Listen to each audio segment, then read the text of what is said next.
Donc, le projet DAI+ se situe dans le cadre d'un plan qui s'appelait le plan SOS Protéines. Donc, ce plan SOS Protéines, en fait, est un ensemble de 4 projets qui sont tous les 4 dédiés à l'autonomie protéique des élevages du Grand Ouest. Il a été financé dans le cadre d'un appel à projet PEI, Partenariat européen pour l'innovation, via des fonds FEADER des régions Bretagne et Pays de la Loire. Et il est aujourd'hui copiloté par 2 pôles de compétitivité, à savoir VG-Police Vallée et Valorial, dans le cadre de notre mission d'accompagnement de la recherche pré-compétitive. Stéphane, est-ce que tu veux partager ton écran, s'il te plaît? Ah, désolé. Alors, effectivement, ça aurait été mieux.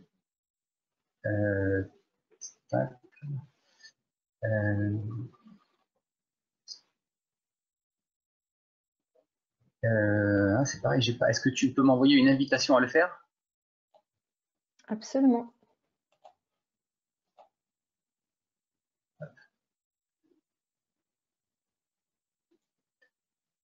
Merci Valérie. Hop, voilà. Je passe en mode diaporama. Voilà, donc désolé, je vous disais, voilà, Merci. vous avez entendu ma présentation, donc je continue. Donc le plan SOS Protéines. Donc la première chose que l'on peut la première question que l'on peut se poser, c'était de savoir pourquoi un programme régional sur l'autonomie protéique, alors qu'on doit en être au 7e plan de protéines en France et au 5e en Europe. Eh bien, on trouve un premier niveau de réponse dans le contexte économique de nos régions, et plus précisément en regardant le poids économique de la filière agri-agro, qui représente 10,6 millions d'euros de chiffre d'affaires. Il faut savoir que nous sommes les 2 seules régions françaises où les productions animales représentent plus de la moitié du chiffre agricole, en fait quasiment les 2 tiers. Dans les autres régions françaises, ce ratio est plutôt inverse à celui-là. Le deuxième élément de réponse que l'on peut apporter est celui de notre niveau d'importation de matières riches en protéines. À l'échelle de l'Europe, nous importons 47 des 120 millions de tonnes de matières premières destinées à l'alimentation animale. Et si on s'intéresse spécifiquement aux protéines, ce qui est notre cas aujourd'hui, nous importons 27 des 45 millions de tonnes de matières riches en protéines, soit à peu près 60%. Ça, ce sont les données 2018 de la FEFA. Et parmi ces 27 millions de tonnes, 12 millions de tonnes sont des tourteaux de soja, dont 2,7 millions de tonnes de tourteaux de soja qui viennent en France, avec des questions qui se posent d'ordre stratégique ou politique, la question de l'autonomie alimentaire, puisque voilà, c'est un véritable enjeu, mais aussi des questions environnementales, puisque ces tourteaux parcourent des milliers de kilomètres pour nous arriver et sont souvent en provenance de régions où les contraintes environnementales ne sont pas forcément au même niveau qu'en Europe. Ce sont donc ces éléments-là qui nous ont conduits, sous l'impulsion des 2 régions Bretagne et Pays de la Loire, à lancer le plan SOS Protéines. Il s'est déroulé entre janvier 2016 et juin 2020, avec un budget global de 8,5 millions d'euros. Et il a nécessité de mobiliser plus de 80 partenaires des filières alimentation et élevage, alimentation animale et élevage du Grand Ouest. Le plan SOS Protéines, il est en fait composé de 4 projets qui sont schématisés ici. Le projet Progrès Live était dédié à la sécurisation des itinéraires de culture des protéagineux en vue de leur production localement dans l'Ouest, avec 3 plantes modèles qui sont le pois, le lupin et la févrole. Le projet Forage Prod, lui, s'est intéressé à la production de fourrages riches en protéines, donc s'adressait plutôt aux ruminants. Et le projet DAI+, était là pour faire un focus sur l'amélioration de l'utilisation digestive des protéines de la ration par les animaux. Et dans le cas des ruminants, on s'est plus particulièrement intéressé au concentré pour être complémentaire des travaux du projet Forage Prod. Et puis le projet Terrunique avait pour but, lui, d'évaluer à l'échelle de l'exploitation et du territoire l'impact des différents leviers d'amélioration de l'autonomie protéique, notamment issus des 3 projets du plan SOS Protéines, aussi bien d'un point de vue économique que d'un point de vue structurel, d'organisation des filières. Le projet Progrès Live est terminé. Son bloc de restitution a eu lieu en début d'année. Certains d'entre vous y ont certainement participé. Je vous ai noté ici les dates des événements de restitution des projets Forage Prod Terrunique. Si ces thématiques vous intéressent, n'hésitez pas à vous inscrire à ces manifestations auprès de mes collègues de VG-Police. Et nous allons donc aujourd'hui faire le bilan du projet DAI+. Le projet DAI+, donc, je vous disais, avait pour objectif général d'améliorer l'utilisation digestive des protéines de la ration par les animaux. de façon à pouvoir réduire les protéines de la ration sans pénaliser les performances. On s'est adressé aux trois principales filières d'élevage du Grand Ouest, les vaches laitières, les porcs charcutiers en l'occurrence et le poulet de chair, donc des monogastriques et des ruminants. Et donc, on a associé à ce projet-là une trentaine de partenaires avec des acteurs économiques, des représentants des professionnels agricoles et des instituts de recherche et des centres. Juste une dernière slide pour vous présenter la totalité du programme qui constituait le projet DAI+. Donc, c'était un projet ambitieux avec beaucoup d'actions. On a dû faire évidemment des choix, on ne pouvait pas les traiter de façon exhaustive aujourd'hui. En l'occurrence, on a choisi des actions au sein des tâches qui sont surlignées en gras là, dans la diapo que vous voyez. Et on a essayé de choisir, en fait, de vous présenter comme critère de criblage. On a pris des résultats qui présentent un certain niveau de maturité, donc des choses applicables au moyen terme, et puis avec un niveau potentiel d'impact sur l'autonomie, des résultats qu'on a jugés les plus significatifs. Si certains points vous intéressent plus particulièrement et ne sont pas traités dans ce webinaire aujourd'hui, vous pourrez recontacter Philippe Faverdin ou moi-même, on essaiera de vous renseigner ou on vous mettra en relation avec les responsables des tâches qui, eux, le pourront. Voilà pour ces éléments d'introduction. Moi, j'en reste là et je donne la parole à Philippe Faverdin, qui est directeur de recherche à l'unité Pégase de l'INRAE de Saint-Gilles et qui était le coordonnateur scientifique du projet DAI+.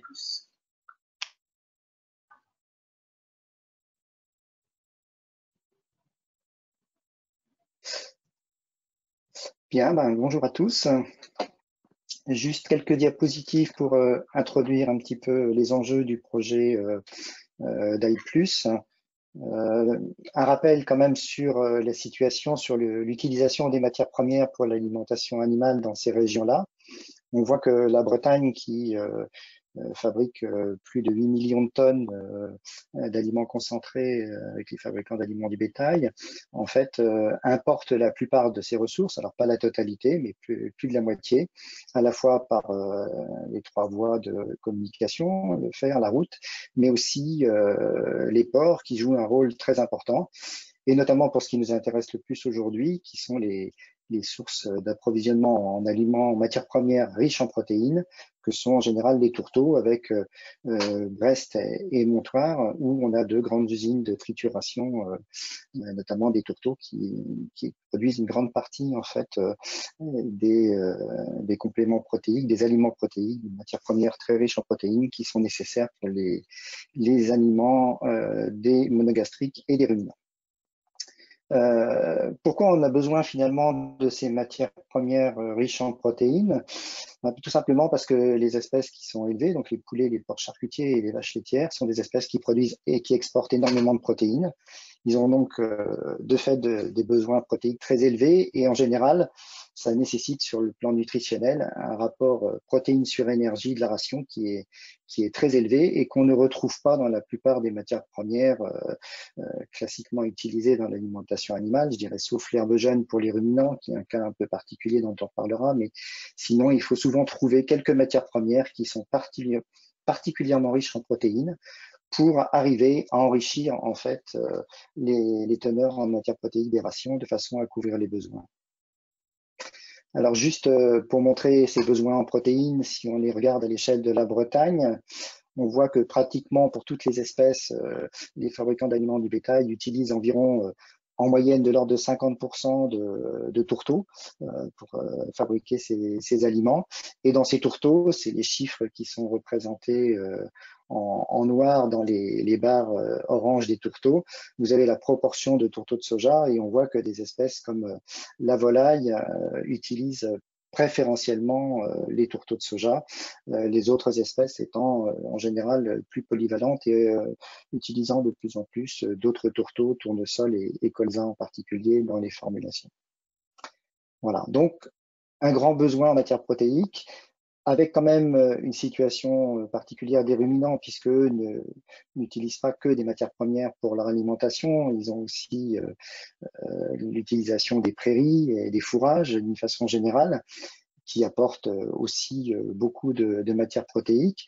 Néanmoins, on voit que alors que l'autonomie alimentaire des exploitations de ruminants est généralement très élevée, ici j'ai représenté des systèmes types issus des 4 types de l'Institut de l'élevage, avec des systèmes à dominante maïs dans le système fourrager ou à dominante herbe dans le système fourrager, dans l'ouest et dans les autres parties de la France. Et on voit que quel que soit le système, on a des autonomies alimentaires qui sont très élevées, 80-90%, mais des autonomies protéiques qui sont plus faibles, et d'autant plus faibles que la ration est riche en maïs, puisque le maïs est un aliment particulièrement déséquilibré dans son rapport protéine-énergie, et donc on peut descendre jusqu'à seulement 50% d'autonomie protéique, ce qui oblige d'avoir beaucoup de matières premières importées en complément.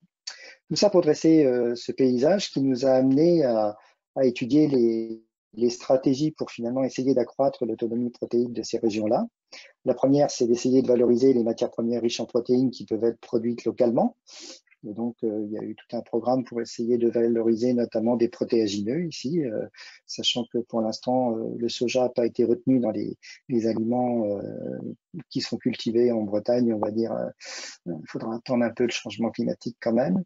Et puis, la deuxième piste, c'était d'améliorer les valeurs alimentaires de ces sources, parce qu'elles ne sont pas forcément adaptées en tant que telles, donc notamment pour les monogastriques, d'arriver à améliorer la digestibilité des protéines, et puis réduire les facteurs antinutritionnels. Et puis pour les ruminants, c'est d'essayer de trouver une solution au problème de la dégradation des protéines par les microbes, qui finalement fait perdre une grande partie de l'intérêt des protéines qu'on apporte. Et si on veut que l'animal reçoive ces protéines-là, il faut les protéger de leur dégradation par les microbes dans le rumen. Et puis la troisième piste est d'aller vers une alimentation de précision pour essayer de réduire les apports protéiques. Alors soit en ruminant, en essayant de faire ce que les monogastriques ont fait depuis un certain temps, c'est-à-dire d'apporter des acides aminés limitants, ce qui est plus compliqué parce qu'il faut là aussi que ces acides aminés ne soient pas dégradés dans le rumen. Et puis d'autre part, l'autre solution, c'est d'aller vers de l'alimentation de précision. Alors pour les porcs charcutiers, on verra il y a différentes solutions pour mettre en place du multiphase, ou chez les vaches laitières aussi, d'avoir de l'alimentation de précision basée sur l'efficience protéique. Mais là, on ne présentera pas ces résultats aujourd'hui. Donc le menu de cet après-midi, pour les ruminants, on montrera quelques résultats principaux sur comment on peut essayer d'améliorer la valeur protéique des protéagineux, notamment en mettant au point des nouveaux traitements technologiques de ces protéagineux, et puis en essayant de valoriser, d'évaluer plutôt ces différents traitements thermiques en ferme expérimentale. Et puis, la deuxième stratégie, c'est d'essayer de réduire l'apport de tourteaux de soja dans l'alimentation de vaches laitières en essayant de trouver un meilleur équilibre sur les acides aminés limitants, de façon à faire la même quantité de production laitière, mais avec moins de tourteaux. Et on verra que cette stratégie a été testée en ferme commerciale pour voir si c'était réaliste. Pour les porcs, des travaux qui seront présentés sur les études de la digestibilité des principales matières premières en fonction des paramètres de granulation, notamment avec des travaux à la fois expérimentaux dans les ateliers de digestibilité, mais aussi des évaluations en ferme. Et puis la gestion de l'alimentation multiphase en machine à soupe, donc très concrètement dans les élevages, comme levier d'une alimentation de précision. Et puis enfin, on terminera par un exposé sur les volailles, avec l'intérêt d'un traitement de germination des graines de févrole en alimentation du poulet de chair. Voilà, je vous souhaite à tous une bonne après-midi de conférence, et en espérant que vous aurez des questions à poser aux intervenants sur toutes ces questions-là. Merci de votre attention.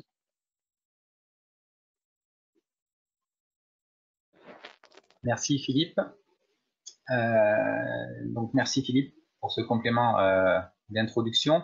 Donc on a vu effectivement qu'il existait plusieurs stratégies possibles pour accroître l'autonomie protéique, et nous allons maintenant voir comment ces grandes stratégies ont été déclinées en actions opérationnelles dans le projet, dans un premier temps donc chez les ruminants et puis ensuite chez les monogastriques.